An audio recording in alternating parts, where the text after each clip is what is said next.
welcome back. I have, as you may have noticed, had a downgrade in my quality, unfortunately. That is due to my last mic breaking. So, for now, we're stuck with webcam mic, but hopefully it's not too terrible. I believe it's just a bit echoey.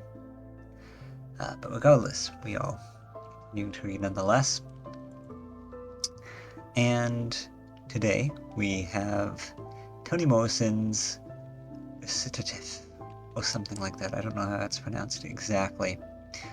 This is Toni Morrison's only short story that she ever wrote.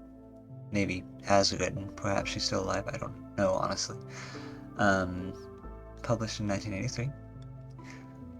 And I was given specific instructions to read it kind of in tandem to how the previous story, Cathedral, kind of works as an allegory for the reader and writer dynamic, in which neither can fully exist without the other.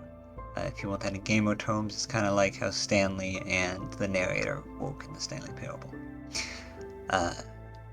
You need both. It needs both parties, and that's kind of how you need. You need both. You need a narrator. You need a writer to actually make the story, and then a reader to enjoy it, and both contribute to the meaning of it effectively. So I was given very precise instructions to do the same here. So hopefully that can lead to some interesting commentary afterwards. But for now, I suppose we should get into it. My mother danced all night, and her brothers were sick. That's why we were taken to St. Bonnie's. People want to put their arms around you when you tell them you are in a shelter, but it really wasn't bad. No big long room with 100 beds like Bellevue. There were 4 to a room, and when Roberta and me came, there was a shortage of state kids, so we were the only ones assigned to 406, and could go from bed to bed if we wanted to. And we wanted to, too. We changed beds every night, and for the whole 4 months we were there, we never picked one out as our permanent bed. It didn't start that way. The minute I walked in and the big bozo introduced us, I got sick to my stomach. It was one thing to be taken out of your own bed early in the morning. It was something else to be stuck in a strange place with a girl from a whole other race. And Mary, that's my mother, she was right. Every now and then she would stop dancing long enough to tell me something important, and one of the things she said was that they never washed their hair and they smelled funny. Roberta sure did. Smell funny, I mean. So when the big bozo, no one ever called her Mrs. Aitken, just like nobody ever said Saint Bonaventure. When she said, "Twyla, this is Roberta. Roberta, this is Twyla. Make each other welcome," I said, "My mother won't like you putting me in here." "Good," said Bozo. "Maybe then she'll come home and take you home." How's that for mean?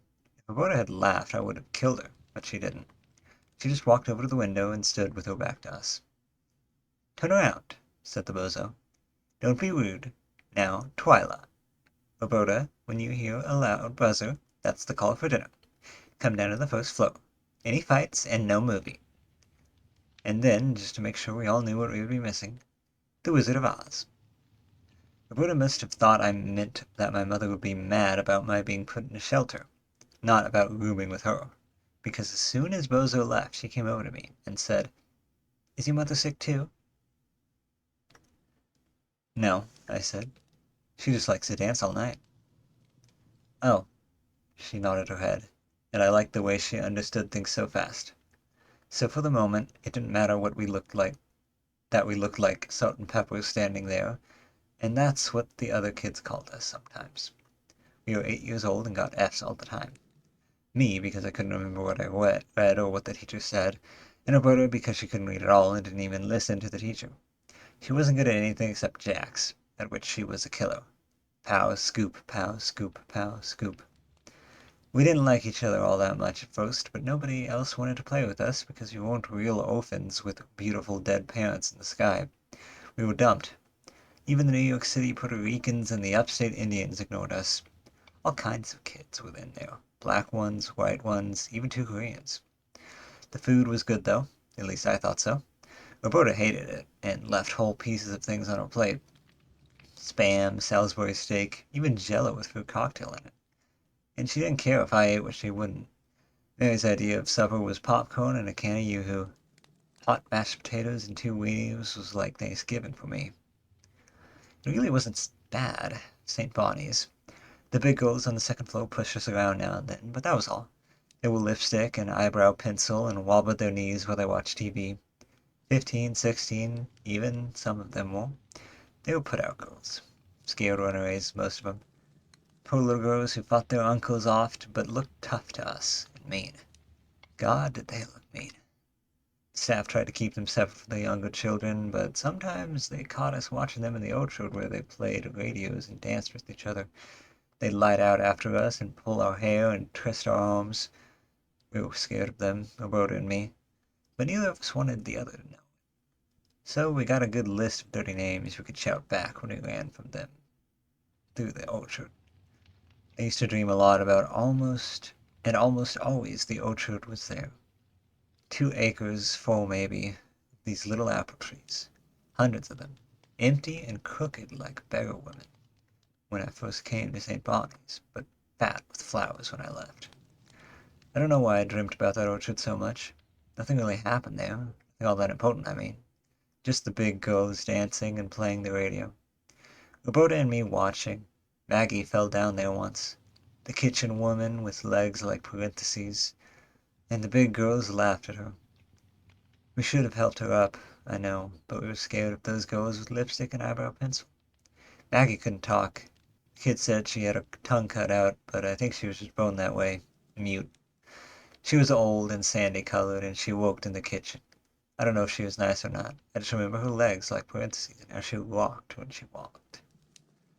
She worked from early in the morning till 2 o'clock, and if she was late, if she had too much cleaning and didn't get out till 2:15 or so, she cut through the orchard so she wouldn't miss her bus and have to wait another hour. She wore this really stupid little hat, a kid's hat with ear flaps, and she wasn't much taller than we were. A really awful little hat. Even for a mute, it was dumb. Dressing like a kid and never saying anything at all. But what if somebody tries to kill her? I used to wonder about that. Or what if she wants to cry? Can't she cry? Sure, Roberta said. But just tears. No sounds come out. She can't scream? Nope, nothing. Can't she hear? I guess. Let's call her, I said, and we did. Dummy, dummy. She never turned her head. Bow legs, bow legs. Nothing. She just rocked on, the chin straps of her baby boy hat swaying from side to side. I think we were wrong. I think she could hear and didn't let on. It shames me even now to think there was somebody in there after all who heard us call her those names and couldn't tell on us. We got along all right, Roberta and me. Changed beds every night, got F's in civics, communication skills, and gym. The bozo was disappointed in us, she said. Out of 130 of U.S. state cases, 90 were under 12. Almost all were real orphans, with beautiful dead parents in the sky. We were the only ones that dumped, and the only ones with F's in 3 classes, including gym. So we got along. What with her leaving a whole piece of things on her plate and being nice about not asking questions. I think it was the day before Maggie fell down that we found out our mothers were coming to visit us on the same Sunday. We had been at the shelter 28 days, Roberta 28 and a half, and this was their first visit with us. Our mothers would come at 10 o'clock in time for chapel, then lunch with us in the teacher's lounge.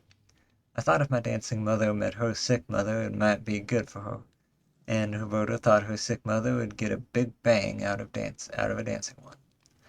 We got excited about it and curled each other's hair. After breakfast, we sat on the bed watching from the road from the window.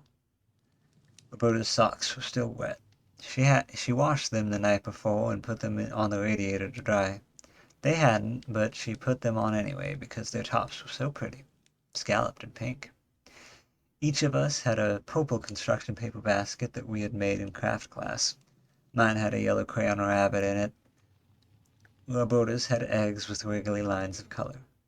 Inside was cellophane grass and just the jelly beans because I'd eaten the 2 marshmallow eggs they gave us. The big bozo herself came to get us. Smiling, she told us we looked very nice and to come downstairs. We were so surprised by the smile we'd never seen before. Neither of us moved. Don't you want to see your mommies? I stood up first and spilled the jelly beans all over the floor.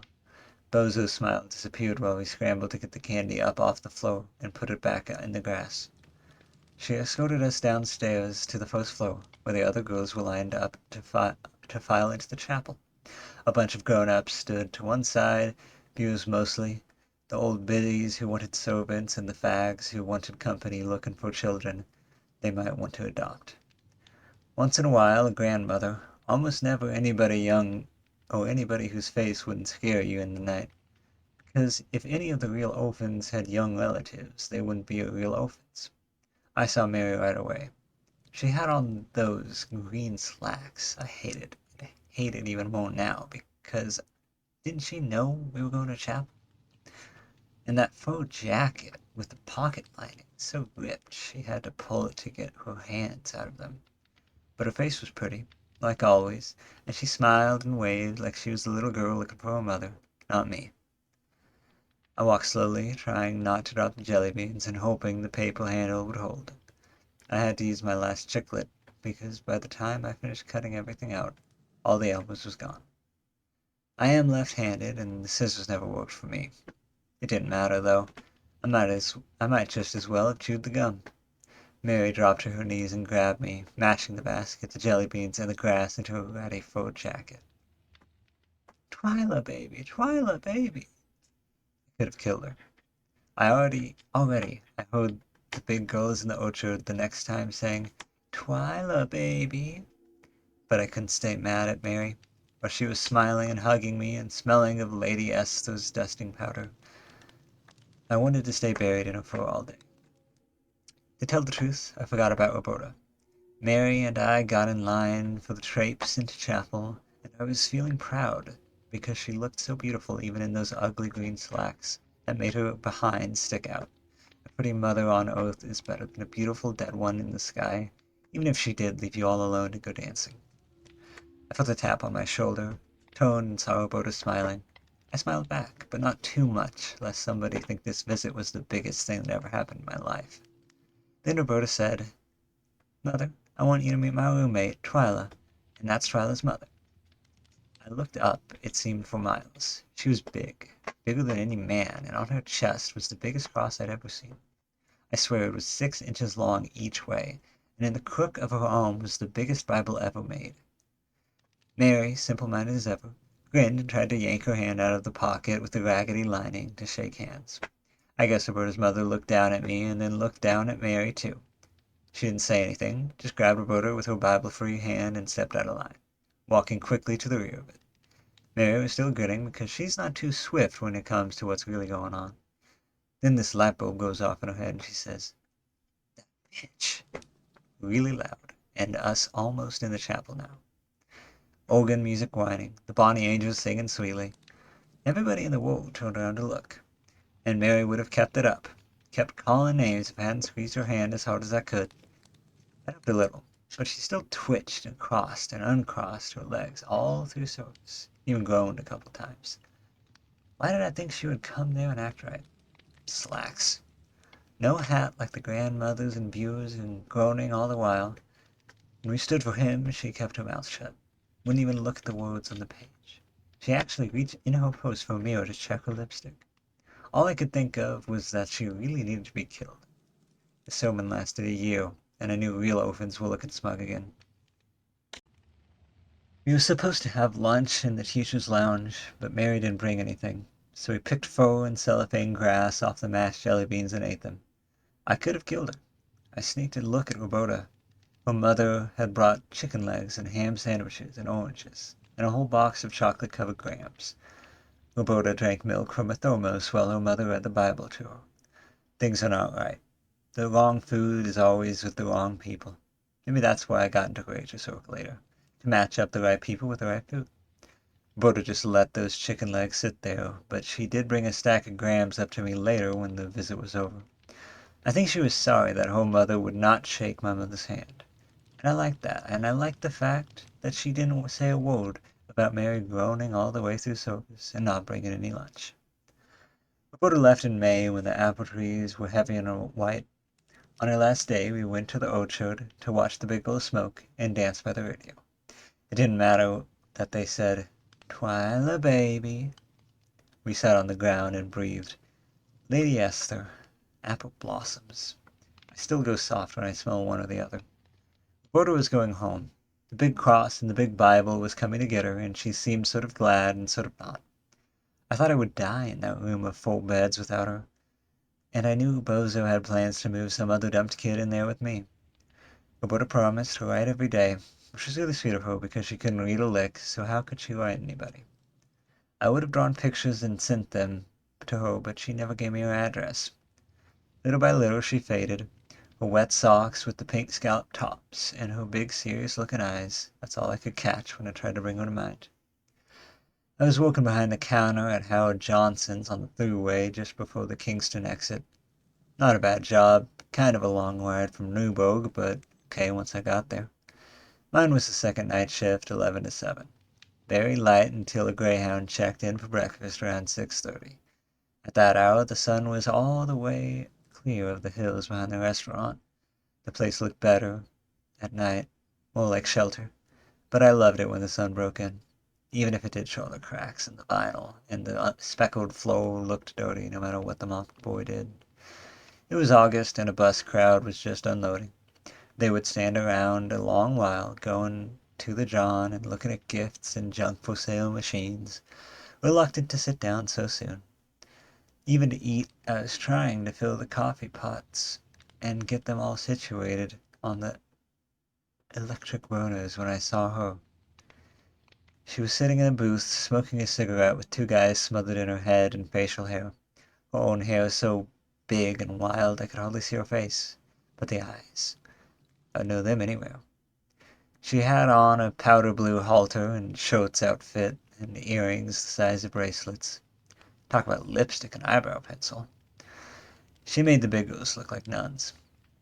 I couldn't get off the counter until 7 o'clock, but I kept watching the booth in case they got up to leave before that. My replacement was on time for a change, so I counted and stacked my receipts as fast as I could and signed off. I walked over to the booths, and smiling and wondering if she would remember me, if she even wanted to remember me. Maybe she didn't want to be reminded of St. Bonnie's or to have anybody know she was ever there. I know I never talked about it to anybody.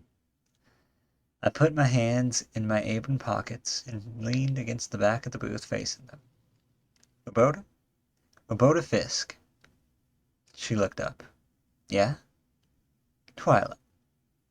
She squinted for a second and then said, "Wow." "Remember me?" "Sure. Hey, wow." "It's been a while," I said, and gave a smile to the 2 hairy guys. "Yeah, wow. You work here?" "Yeah," I said. "I live in Newburgh." "Newburgh? No kidding." She laughed, then a private laugh that included the guys, but only the guys, and they laughed with her. What could I do but laugh too and wonder why I was standing there with my knees showing out from under that uniform without looking. I could see the blue and white triangle on my head, my hair shapeless in a net, my ankles thick in white Oxfords. Nothing could have been less sheet than my stockings.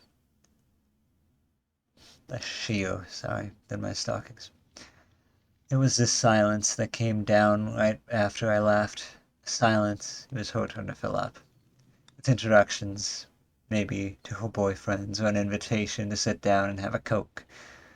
Instead, she lit a cigarette off the one she'd just finished and said, "We're on our way to the coast.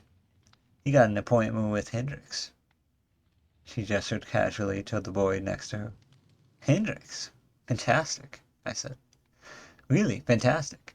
What's she doing now?" Roberta coughed on her cigarette, and the two guys rolled their eyes up at the ceiling. Hendrix. Jimi Hendrix, asshole. He's only the biggest... Oh well, forget it.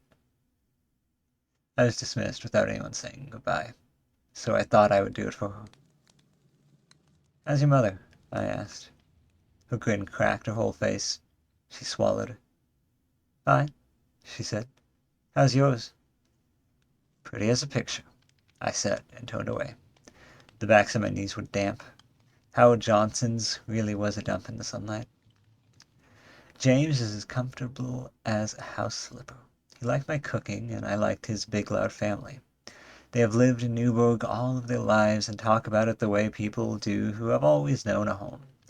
His grandmother is a porch swing older than his father, and when they talk about streets and avenues and buildings, they call them names they no longer have. They still call the A&P Rico's because it stands on property once a mom and pop store owned by Mr. Rico. And they call the new community college town hall because it once was. My mother-in-law puts up jelly and cucumbers and buys butter wrapped in cloth from a dairy. James and his father talk about fishing and baseball, and I can see them all together on the Hudson in a raggedy skiff. Half the population of Newburgh is on welfare now, but to my husband's family, it was still some upstate paradise of a time long past. A time of ice houses and vegetable wagons, coal furnaces and children weeding gardens. When our son was born, my mother-in-law gave me the crib blanket that had been hers. But the town they remembered had changed. Something quick was in the air. Magnificent old houses, so ruined they had become shelter for squatters and risks. We were bought and renovated. Smart IBM people moved out of their suburbs back into the city and put shutters up and herb gardens in their backyards. A brochure came in the mail announcing the opening of a food emporium. Gourmet food, it said, and listed the rich IBM crowd would want. It was located in a new mall at the edge of town, and I drove out to the shop there one day, just to see. It was late in June, after the tulips were gone and the Queen Elizabeth roses were open everywhere. I trailed my cart along the aisle, tossing in smoked oysters and Robert's sauce and things I knew would sit in my cupboard for years. Only when I found some Klondike ice cream bars did I feel less guilty about spending James' fireman's salary so foolishly. My father-in-law ate them with the same gusto little Joseph did. Waiting in the checkout line, I heard a voice say, "Twyla!" The classical music piped over the aisles had affected me, and the woman leaning toward me was dressed to kill. Diamonds on her hand, a smart white summer dress. "I'm Miss Vincent," I said.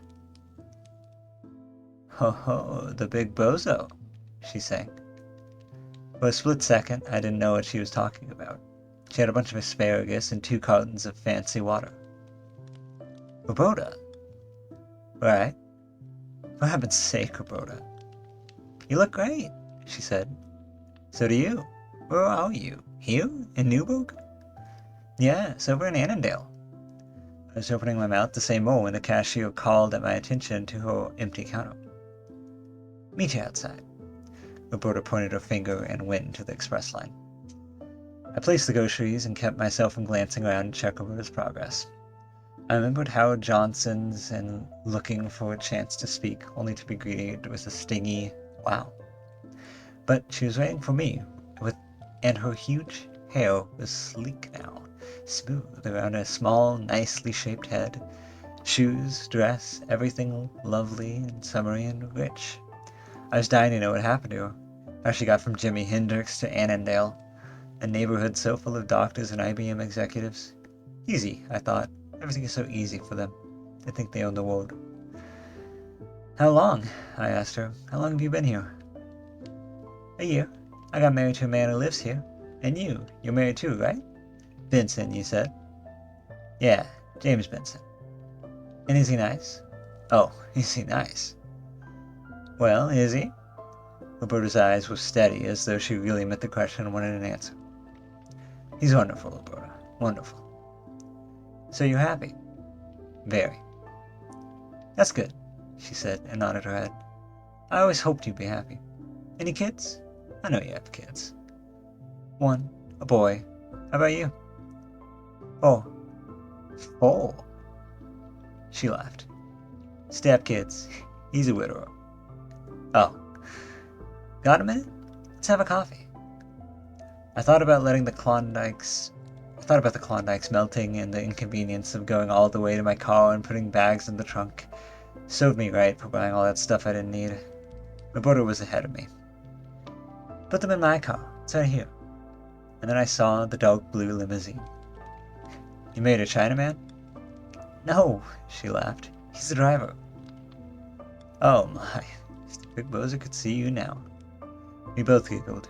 Really giggled. Suddenly, in just a pulse beat, 20 years disappeared and all of it came rushing back.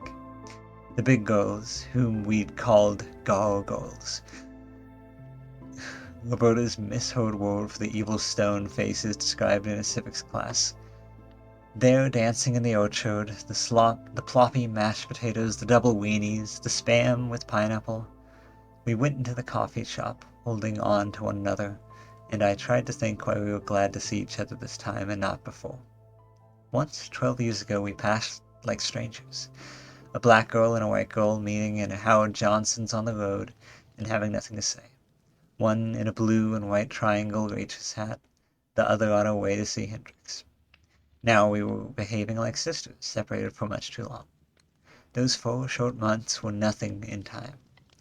Maybe it was the thing itself, just being there together. 2 little girls who knew what nobody else in the world knew. How not to ask questions. How to believe what had to be believed. There was politeness in that reluctance, and generosity as well. Is your mother sick too? No, she dances all night. Oh, and an understanding nod. We sat in the booth by the window and fell into recollection like veterans. Did you ever learn to read? Watch. She picked up the menu. Special of the day. Cream of corn soup. Entrees. 2 dots in a wriggly line. Quiche. Chef salad. Scallops. I was laughing and applauding when the waitress came up. Remember the Easter baskets? And how we tried to introduce them? Your mother with that cross like 2 telephone poles. And yours with those tight slacks. We laughed so loudly heads turned and made the laughter harder to suppress. What happened to the Jimi Hendrix date? Roberta made a blowout sound with her lips. When he died, I thought about you. Oh, you heard about him finally? Finally, come on, I was a small-town country waitress. And I was a small-town country dropout. God, we were wild. I still don't know how I got out of there alive. But you did? I did. You really sound... Yeah, I really did. Now I'm Miss Kenneth Norton. Sounds like a mouthful. It is. Servants and all? Roberta held up 2 fingers. Ow, what does he do? Computers and stuff. What do I know? I don't remember a hell of a lot from those days, but Lord, St. Bonnie's is clear as daylight. Remember Maggie? The day she fell down and those gargoyles laughed at her? Roberta looked up from her salad and stared at me. Maggie didn't fall, she said. Yes, she did. You remember. No, Twyla. They knocked her down. Those girls pushed her down and tore her clothes in the orchard. I don't... That's not what happened. Sure it is. In the orchard. Remember how scared we were? Wait a minute. I don't remember any of that. And Bozo was fired. You're crazy. She was there when I left. You left before me. I went back. You weren't there when they fired Bozo. What? Twice. Once for a year when I was about 10, another for 2 months when I was 14. That's when I ran away. You ran away from St. Bonnie's? I had to. What do you want? Me dancing in that orchard? Are you sure about Maggie? Of course I'm sure. You blocked it, Twyla. It happened. Those girls have behavior problems, you know. Didn't they, though? But why can't I remember the Maggie thing? Believe me, it happened, and we were there. Who did you room with when you went back? I asked her as if I would know. The Maggie thing was troubling me. Creeps. They tickled themselves in the night. My ears were itching and I wanted to go home suddenly. This was all very well, but she couldn't just comb her hair, wash her face, and pretend everything was hunky-dory after the Howard Johnson snub? And no apology? Nothing? Were you on dope or what that time at Howard Johnson's? I tried to make my voice sound friendlier than I felt. Maybe a little. I never did drugs much. Why? I don't know. You acted sort of like you didn't want to know me then. Oh, Twilight. You know how it was in those days. Black, white. You know how everything was. But I didn't know. I thought it was just the opposite. Busloads of blacks and whites came into Howard Johnson's together. They roamed together, then students, musicians, lovers, protesters. You got to see everything at Howard Johnson's, and blacks were very friendly with whites in those days. But sitting there with nothing on my plate but two hard tomato wedges, wondering about the melting Klondikes, it seemed childish remembering the slight. We went to her car, and, with the help of the driver, got my stuff into my station wagon. We'll keep in touch this time, she said. Sure, I said. Sure. Give me a call. I will, she said. And then just as I was sliding behind the wheel, she leaned into the window. By the way, your mother, did she ever stop dancing? I shook my head. No, never. Roberta nodded. And yours, did she ever get well? She smiled a tiny, sad smile. No, she never did. Look, call me, okay? Okay, I said, but I knew I wouldn't. Roberta had messed up my past somehow with that business about Maggie. I wouldn't forget a thing like that. Would I? Strife came to us that fall. At least that's what the paper called it. Strife. Racial strife. The word made me think of a bird.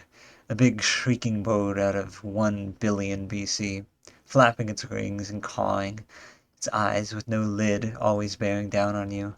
All day it screeched and at night it slept on the rooftops. It woke you in the morning, and from the Today Show to the evening 11 o'clock news, it kept you in awful company. I couldn't figure it out from one day to the next. I knew I was supposed to feel something strong, but I didn't know what, and James wasn't any help. Joseph was on the list of kids to be transferred from the junior high school to another one at some far out-of-the-way place, and I thought it was a good thing until I heard it was a bad thing. I mean, I didn't know. School seemed dumps to me, and the fact that one was nicer looking didn't hold much weight, but the papers were full of it, and then the kids began to get jumpy. In August, mind you, schools weren't even open yet. I thought Joseph might be frightened to go over there, but he didn't seem scared, so I forgot about it, until I found myself driving along the Hudson Street out there. At the school, they were trying to integrate and saw a line of women marching. Excuse me. And who do you suppose was in line? Big as life, holding a sign in front of her bigger, and then her mother's cross. Mothers have rights too, it said. I drove on, and then changed my mind. I circled the block, slowed down, and honked my horn. Roberta looked over when she saw me, and she waved. I didn't wave back, but I didn't move either. She handed her sign to another woman and came over to where I was parked. Hi. What are you doing? Picketing. What's it look like? What for? What do you mean, what for? They want to take my kids and send them out of the neighborhood. They don't want to go. So what if they go to another school? My boys being bused too. I don't mind. Why should you? It's not about us, Twyla. Me and you. It's about our kids. What's more us than that? Well, it is a free country. Not yet. I think I got messed up.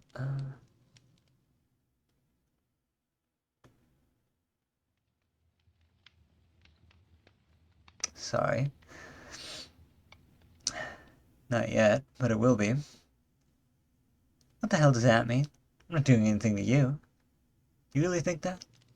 I know it. I wonder what made me think you were different. I wonder what made me think you were different. Look at them, I said. Just look. Who do they think they are? Swarming all over the place like they own it? And now they think they can decide where my child goes to school? Look at them, Roberta. They're bozos.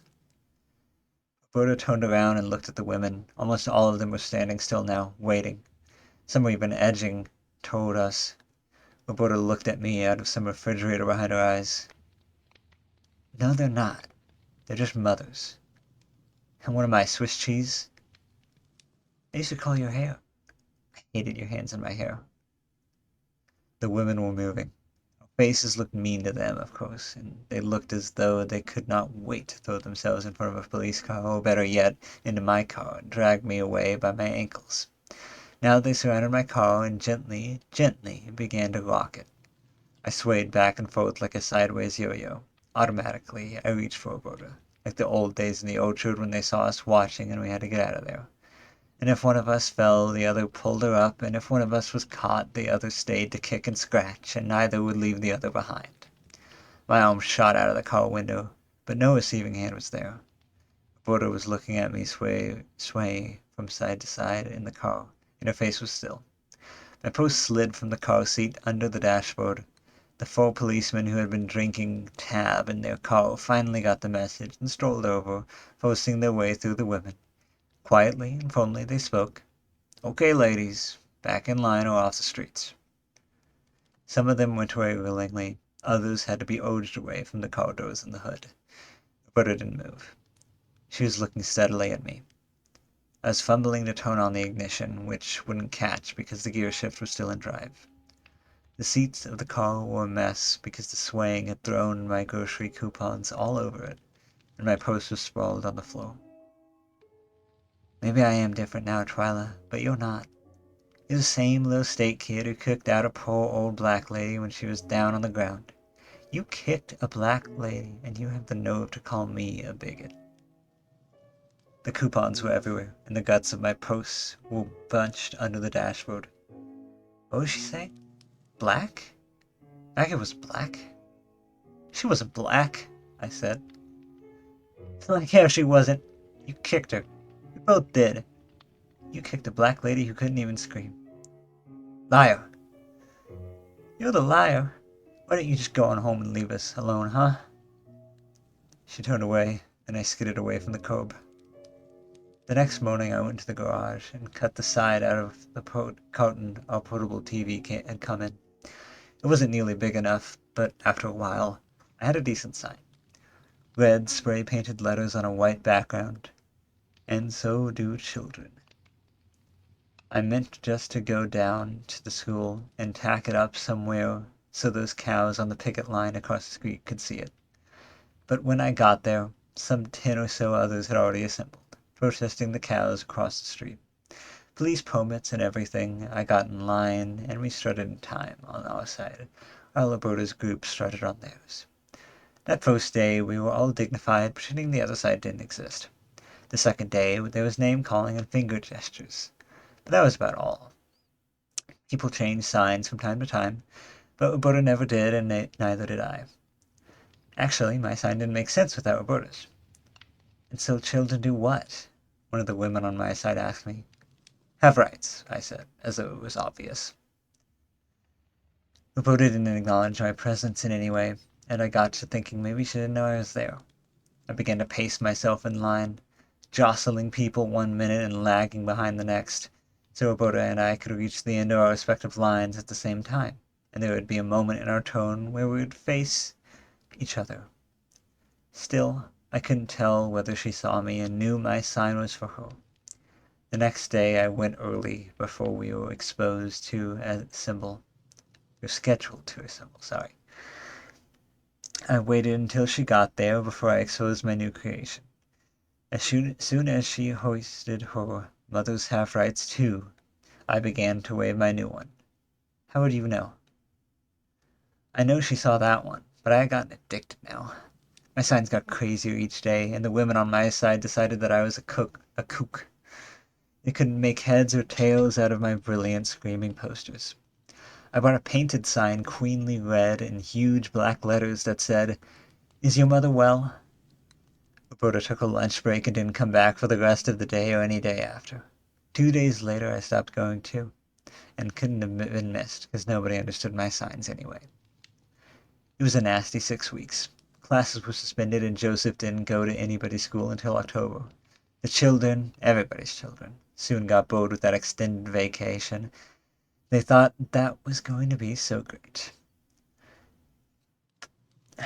Excuse me. They looked at TV until their eyes flattened. I spent a couple of mornings tutoring my son as though the other mothers said we should. Twice I opened a text from last year that he had never turned in. Twice he yawned in my face. Other mothers organized living room sessions so the kids would keep up. None of the kids could concentrate, so they drifted back to The Price is Right and the Brady Bunch. When the school finally opened, there were fights once or twice, and some sirens roared through the streets every once in a while. There were a lot of photographers from Albany, and just when ABC was about to send up a news crew, the kids settled down like nothing in the world had happened. Joseph hung my "How would you know" sign in his bedroom. I don't know what became of "And so do children." I think my father-in-law cleaned some fish on it. He was always puttering around in our garage. Each of his 5 children lived in Newburgh, and he acted as though he had 5 extra homes. I'm going to tone down the rain. Also to 50. That sounds good. I couldn't help looking for Roberta when Joseph graduated from high school, but I didn't see her. It didn't trouble me much what she had said to me in the car. I mean the kicking part. I know I didn't do that. I couldn't do that. But I was puzzled by her telling me Maggie was black. When I thought about it, I actually couldn't be certain. She wasn't pitch black, I knew, or I would have remembered that. What I remember was the kitty hat and the semicircle legs, and I tried to reassure myself about the race thing for a long time until it dawned on me that the truth was already there, and Roberta knew it. I didn't kick her.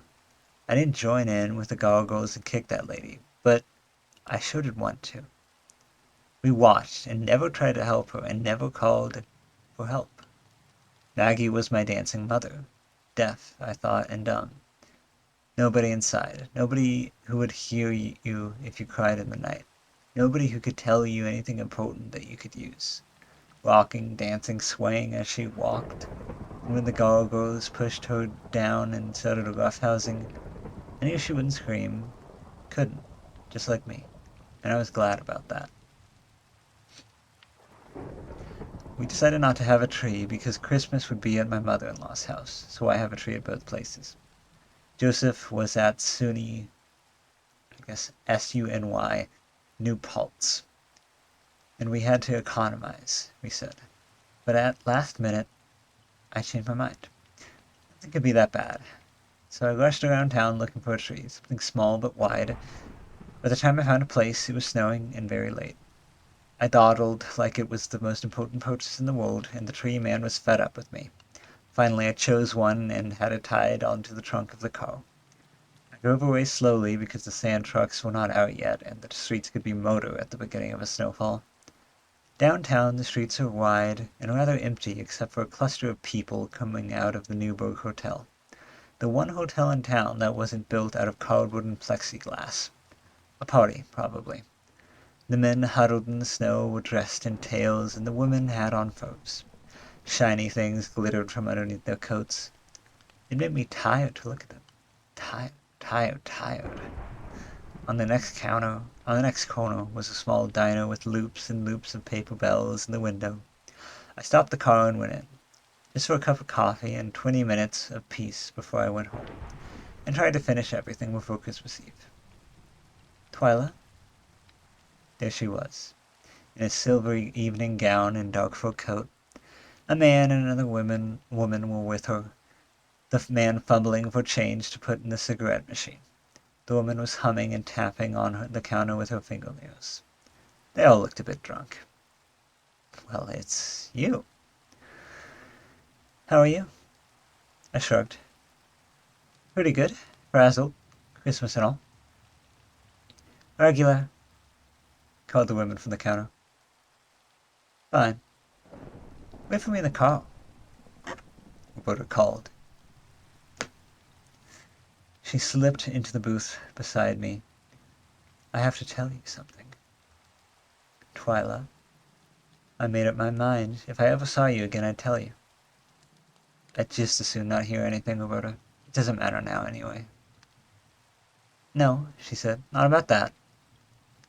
Don't be long, said the woman. She carried 2 regulars to go, and the man peeled his cigarette pack as they left. It's about St. Bonnie's and Maggie. Oh, please. Listen to me. I really did think she was black. I didn't make that up. I really thought so. But now I can't be sure. I just remember her as old, so old.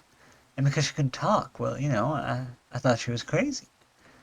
She'd been brought up in an institution like my mother was, and like I thought I would be too. And you were right. We didn't kick her. It was the girls. Only them. Well, I wanted to. I really wanted them to hurt her. I said we did it too, you and me, but that's not true. And I don't want you to carry that around. It was just that I wanted to do it so bad that day. Wanting to is doing it.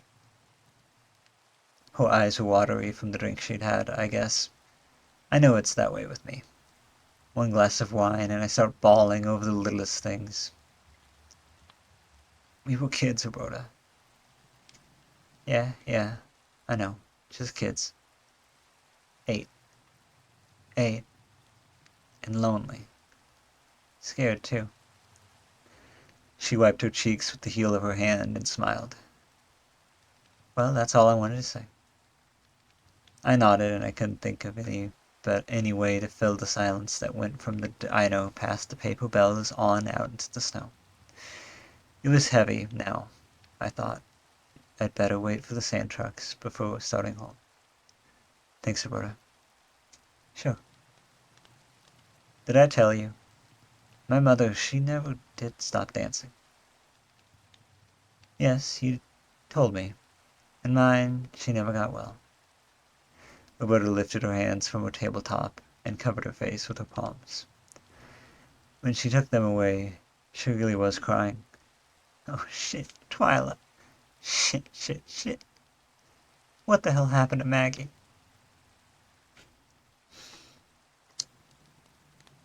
And that is the story.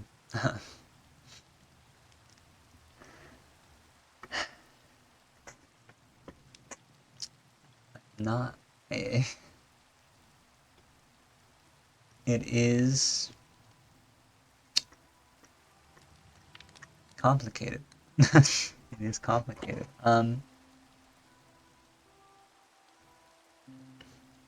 It feels, obviously it's like very surface level, not to say like it's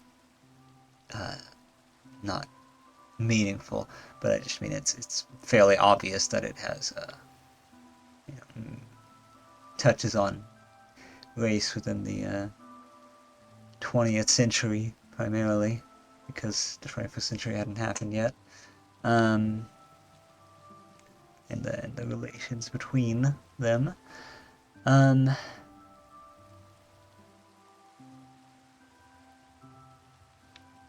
But it's very much a question of there's a lot of questions left having read it. Like for me, the mothers, I think it's fairly clear that Roberta's mother was, if her word is to be believed, mentally ill in some way. But it's not entirely clear what happened with Twilight's. Perhaps dancing is just an allegory for, drug use. That's my only guess as of right now, without, having a lot of time to dwell on it. Because, this was published in the 80s. I don't know when it was written, but probably, within the same time frame. So the party life scene, that is a thing. So perhaps it's kind of discussing the consequences of that. But I suppose it's kind of a time shift. Although, I mean, no, the party life was always a thing. It just wasn't, you know, as accessible, I suppose. Uh, it was much more of a, if you're rich, you can have, cocaine and whatever whenever you want. Um, and her mother is definitely rich, as shown by the fur coats. So I think that's probably my interpretation. But of course, there is the big question of, as it leaves us off with, what did happen with Maggie? Was she black at all? Was she mixed race? Was she Hispanic even? We don't really know. But both of them kind of separately come to the realization that it probably doesn't really matter, I think. I think that's might be the point. That regardless, just that ingrained bigotry, no matter how well off you think yourself of, uh, I think many people, no matter how liberal and like accepting you grow up, you're going to have had moments that you know are not basically. I just I'm sure some people are great, but especially with the time period this was written in, I would be surprised if anyone woke up or was born and like never had any moments that they look back on and think, oh, that was bad. Um, and I think coming to terms with it as well as you can in post is important, and maybe that's to some degree the takeaway. But I don't think it can be boiled down to just that because I think there's way too much going on here. But I think that's probably enough commentary from me. I think it was quite a good read. I very much enjoyed that one. I don't think I can have a link for this one, unfortunately. So you can probably find it online very easily if you want. Maybe I'll look up a link. Probably not though. Uh, Regardless, I hope you enjoyed, and I'll see you in the next one.